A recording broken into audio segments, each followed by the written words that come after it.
Sa'idoon Sinjiru bilbilisa Sa'idoon injiru bilbilisa Sinjiru edani salaamillee akkanuma bilbila hin kaastu bilbilishi hiwwa magaru bilbila hin kaastu jedhani isaan lamaanuu hin jiranii eessa deemanii abneetii jirra jedhaa jechuudha hiriyoottan warri Yamanii jechuudha. Naayita kazede hawwaata kazede hawwa maayite seetan ijoollee keenya sababa abdiin reebetti na dhukkubeetu kunoo guyyaa sadii hospitaala tureenii dhufe guyyaa sadii hospitaala tureen dhufe amma yugana marfee jaatu na afee namichi abdii jedhan kuni reebichaan malee haasaadhaan dubbii hiikuu hin beeku yoo reebe maleeyyu kanaan durasi na kabalee na reebee jalqaba yeroo akka Sumayyaanii deemteeni Sumayyaa oddoo isheen jirtu himi jedhe anis immoo otoon beeku hin beekuun jedhe laal duraan ammasin waa'ee hawwaa kana argitan duraan hawwaan hin beektu jenne dubbiin bulee nama harkaa futfut jedhe yaa jechuudha amma itti anisi sababumanii soon beekuuti hin beeku jedhe didee fi waan baay'ee natti fide poolisiillee natti fide hamma mana kootti poolisii natti fide ture jette ishi atillee hamma saduraatti wal qabsiisii madhu malee nus saduraatti wal qabsiisne baasirraa dhageenya kanaan dura hawwaan hin beektu jedhaa ture hundumtu hawwaan garuu beekti kun otoon jaallatiin himte jechuudha kanaaf kanaan duras na reebee ture na kabalee ture gurri kooyyuu minaamin jette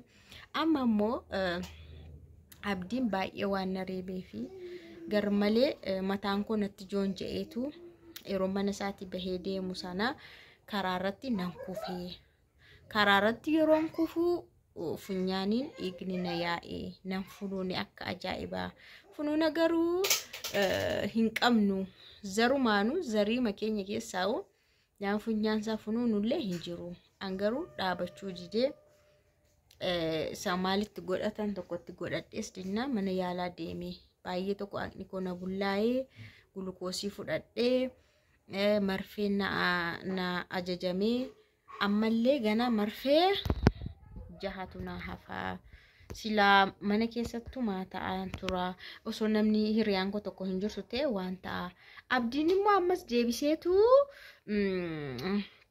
akkati mana kiimii dhaqxe dhageera akkasi dhukkube dhageera garuu abdiidha jetta taanaan ammas hirriba ammallee dhufeen situ manaan jedhe amma maal na tumareeyyuu dhufeen lubbuu kee baasanaan hin jedhuuyyuu viidiyoo jettee moo maqaa koo dhooftee gadi gadhiiste ennaan ammas siidhumateera nan kufe jedhi waa'ee dhukkuba kee haasofta taanaan nan kufe jedhi malee abdiitu na reebee akkas ta'e ennaan siidhumatte naan jedheetu natti roorrisee natti ergee jette annaa ani abdii osoon kasase osoon himadhe nan danda'a garuu waraqaa hin qabu waraqaa humaayyuu hin qabu waraqaa hin qabdu taanaan immoo abdiin faa nama sirriitti bebbeeku nama baay'ee qaqqabu ammas taanaan ani isa himachuullee hin danda'u namni baay'een akkamitti jedhanii waraqaa mana yaalaarraa fudhadhu ragaachi fudhadhu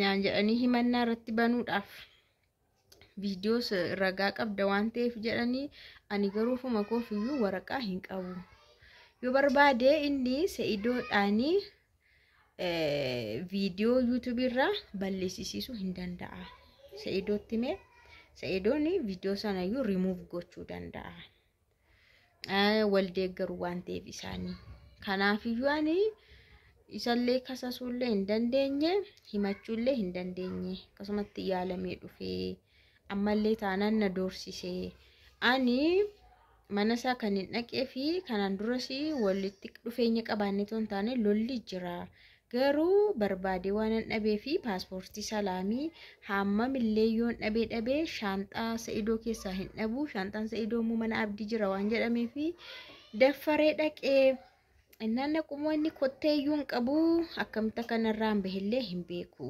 viidiyoo kana silkii kooyyuu jechuudha viidiyoo inni nagar argitaniira viidiyoo kanayyuu bilbiluma kooyyuu isheetu dhoskee naa kennee eenyudha isheen balbala irraa bante sun magartuudha rakkinni ishii maal miilla shikkuba mataa shikkuba iddoo kam ishee dhukkuba innaa isheedha kan naa kennee jettee jechuudha. Utaalan malee hin cabanii kan quufe hin utaala kan utaale hin cababbaate. Ammas taanan waan sirra dubbannu tokkollee hin qabnu. Hunkut bakka si godhsi daallise bakka situ. Ati mana dhiira sanuyyuu viidiyoo irratti dubbateera viidiyoo irratti dhageessanii ganaa yuu diqaalaa koo baattaa naan jedhee si gudee deeyyuu naamin naan jedhee mana koo dhuftee naan jedheetu ergasii immoo na doorsise waan baay'ee naan jedheeyyuuti viidiyoo keessa kan hin galle jira.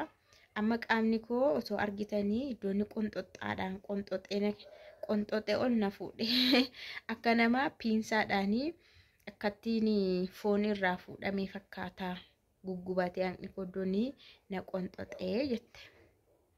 Iddoonni nan dhayin hin jiru iddoonni nan reebin immoo hin jiru bakka hanqni koo bullaadha du'ee hin jira jette. Na way mari'attee dhaqxe way nuun mari'attee dhaqxe yoon achi dhaqee waan irra gahee adaraa keessa na qaqqabaan hin jetteetta. Intaa akkasitti dhuftee bo'aa jirti jechuudha. Bo'aati jirti siniin jedhama. Mamaal wayyaa fara shimaal goonaafi amma akkamaa goonu difratiin shiyyuu ishee caala hojjaa ishiin caala qaama ishiin caala hamma isheen tarkaanfattu jechuudha. Mana namaa deemtee inni dubartiirraan dhalanne ta'ee hin beeku inni haadhan qabu ta'ee hin beeku inni maaliin qabu ta'ee hin beeku jette. Inde dubartiirraa amma dubartiirraa alate. Haadha manaan qabu ta'ee dubartiin qabu ta'ee maaliin qabu ta'ee amma jaartiin isaa yuutuutti roorriste reebuureen kaballaadhaan gara sana si dabarsa. Abbaan manaa kee jechuudha hin kabajju taanaan. Na isheen immoo mana nama amma silaayi abdiin marqaa marqee fi shaayii danfisee fi akka dhiyeessuu barbaadde isheen shaanxaa fattashtee sakattaastee gadi guurtee akka barbaadde gooti inni immoo achi marqaa marqee shaayii faana dhiyeessaafi. Achi marqaa ishee nyaatte shaayii ishee irratti dhugdee paaspoortii ishee fudhattee deemti. Keer inshaallah. Andi akkamiin yaaddi sammuun dhumeedha. Dhumaadha sammuun dhumeera. Kan mana namaa deemte mana namaa fakkeenyaaf namni qe'ee namaa keessatti dhaqee intini ta'eyyuu itoo qe'ee namaa keessatti deemte duuteeyyuu yakkisaa garaagara. Maal gochii dhaqxeen jira. Ofirratti maal godheenfaa jira. Kana jechuudha isheen amma mana namaa deemteetu kan dabaddabamte. Mana namaa deemteetu irra deeme. Bakka mana isaa keessadha. Kanaafuu osoma himatteewu mana namaatti maal hojjetti isheen achi maal gochii dhaqxe. Humna baay'ee rakkisaadha siniin jedhanii wayisi. Rabbi si haa fayyisu maalumaafu. Fayyi akka keen taanu fayyisiin jennanu.